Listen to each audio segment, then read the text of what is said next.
아픈 손가락은 항상 있는 것 같아요. 겉으로 드러나지 않을 때도 있고 드러날 때도 있고 이런데, 김현 선수 2년 동안 메이저리그 뛰었을 때 내가 지금 알고 있는, 내가 지금 가지고 있는 인맥들이 있었다면 잘 뛰는데 내가 어떤 역할을 더 할 수 있었을까.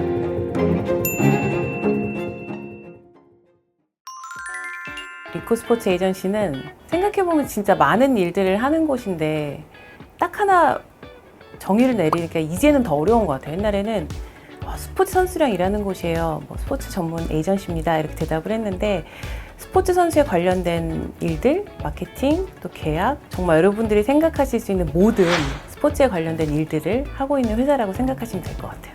스포츠 선수들을 우선 매니지먼트를 하면서 일을 시작을 했고요. 그 이후에는 이제 메이저리그 공인 대리인 자격증, MLB 에이전트 자격증도 취득을 하고, 또 KBO 공인 자격증 등을 취득을 해서 특히 야구 선수들이 가장 많이 알려져 있고, 또 메이저리그에 진출을 했던 선수들, 지금 진출한 선수들도 많이 함께 하고 있어서 야구 쪽에서는 아마 계약 금액도 그렇고 최근에 활동을 하고 있는 에이전트들 중에는 가장 오래되지 않았나. 자랑을 좀 하자면 MLB와 KBO의 공인 자격증을 유일하게 모두 가지고 있는 에이전트입니다. 가장 많은 분들이 알고 계신 친구가 아무래도 선수가 김현수 선수, 처음에 볼티모어 오리올스 가고 또 LG 트윈스 가서 그 다음에 또 다시 이제 세 번째 계약까지 함께 했거든요. 그래서 함께한 횟수가 한 12년 정도 같이 함께 했고, 또 양의지 선수도 있고요. 국내 매니지먼트 담당하고 있는 이정우 선수, 최근에 메이저리그 진출한 고우석 선수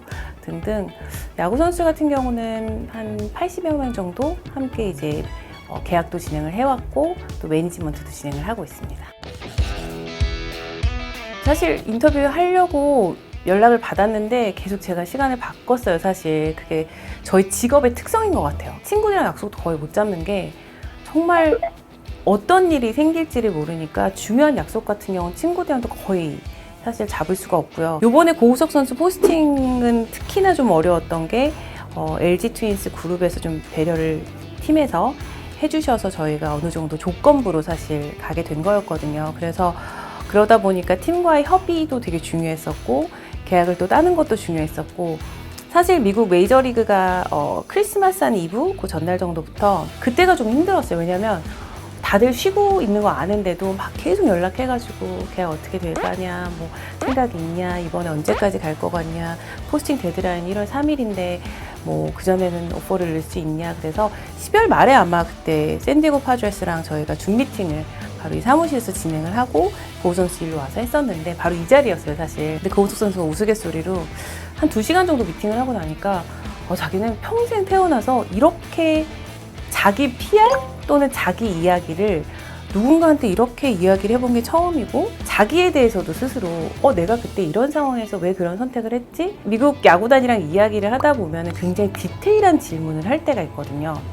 예를 들어 아시안게임 때 그때 이런 상황에서 이렇게 됐었고, 그때 사실은 스트라이크였는데 볼 판정을 받아서 나가게 되었다. 근데 그 당시에 네가 이렇게 어떤 리액션을 했는데 그 리액션은 어떤 의미였느냐. 이런 되게 디테일한 질문을 하더라고요. 이번 스토브리그는 이렇게까지 바쁠 줄 사실 몰랐어요. 그래서 처음에 했을 때만 해도 올해는 좀 시장이 많이 천천히 가면 어떻게 하나 걱정도 많이 했고, 준비도 좀 많이 일찍 했던 것 같아요.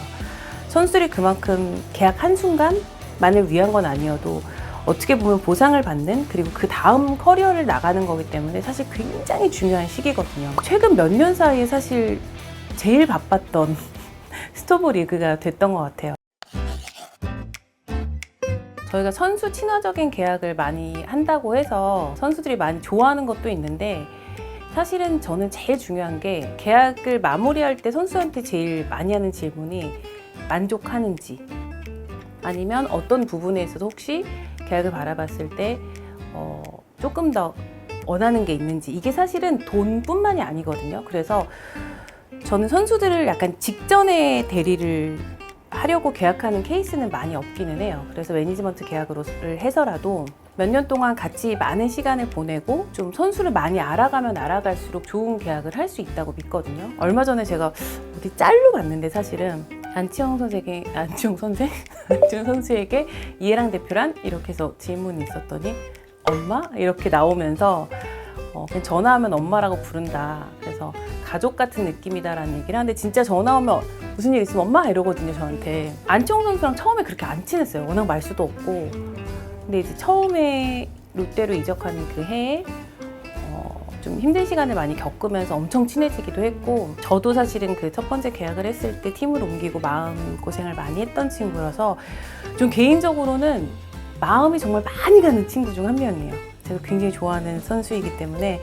그래서 정말 가족같이 지내는 그런 부분도 많은 것 같아요. 그리고 저희 회사가 좋은 거는 또 선수들이 은퇴를 하고 나서도 꾸준히 도움을 받을 수 있고, 그렇게 친구처럼 인생의 동반자처럼 같이 갈 수 있는 회사라고 생각을 하기 때문에 그런 부분에 있어서 선수들의 신뢰를 받을 수 있지 않았나. 제일 많이 하는 얘기 중에 하나이자 억울한 거는 얘랑은 좋겠다. 2달 일하고 얼마 벌었대.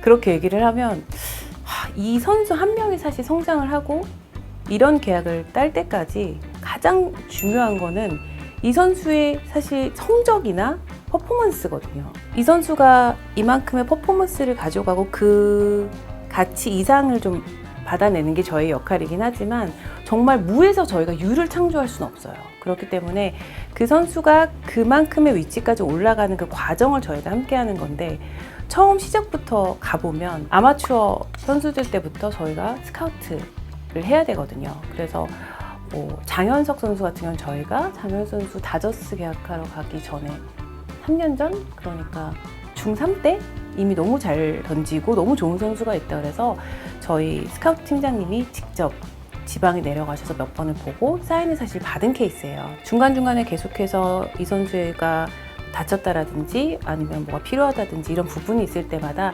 엄청난 건 아니어도 꾸준히 저희가 트래킹을 하고 그 선수의 미래도 같이 논의를 하고 그래야 되거든요. 예를 들어서 어떤 선수가 갑자기 나 이 모델에 이 선수가 쓴 배트를 쓰고 싶어. 김현 선수가 배트를 엄청 자주 바꾸는 스타일이었어요, 예전에.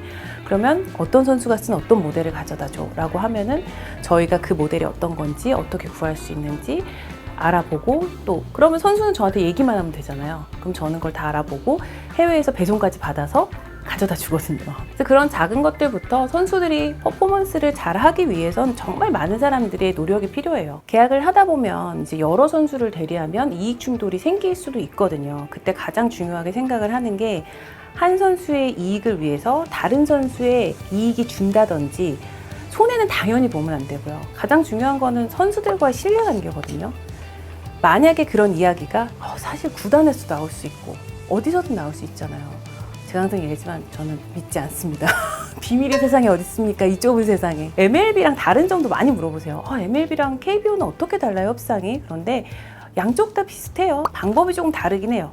미국은 여기 얼마 나왔으니까 우리 얼마 주세요 이렇게 얘기하고 계속 갈 수가 있는데, KBO에서 만약에 저 얼마 나왔으니까 얼마 주세요 그럼 이 대표 이렇게 장사하면 안 되지 막 이렇게. 왜냐하면 계속 그렇게 갈 수가 없어요. 우리나라는 계속해서 그렇게만 높여가기에는 이 실무자들이 예를 들면 제일 많이 하시는 게 얼마면 남겨줄래, 얼마면 계약해줄래인데 사실 맥시멈이 결정이 안 돼 있는 건데도 자꾸 맥시멈부터 달라 그러세요. 제가 맥시멈을 모르는데 되게 싫어하시거든요. 왜냐면 우리나라의 구조에서는 밑에서 위에 결제를 받아오셔야 되고, 받고 나서 만약에 했는데 금액이 더 올라가면 이렇게 해서 계약하면 된다 그랬는데 그래서 이만큼 해줬는데 왜 못 잡아요? 또 이렇게 혼나실 수 있잖아요. 저는 사실 이해가 돼요. 그런 부분들이 저도 직장생활 해봤기 때문에 다 배려할 수는 없지만 그래도 최대한 잡음이 나지 않게 구단분들도 선수들도 다 어떻게 보면 일하는 사람들이잖아요. 그러면 서로가 조금 더 편안할 수 있게 첫째도 저는 항상 투명성, 신뢰, 둘째도 신뢰 이렇게 이야기를 하고 있습니다. 이제 시작되는 계약으로 봤을 때 2023년에 이제 보통 계약을 하잖아요. 그러면 저희가 2024년 계약이라고 표현을 하는데 한 500 몇십억 정도 되는 것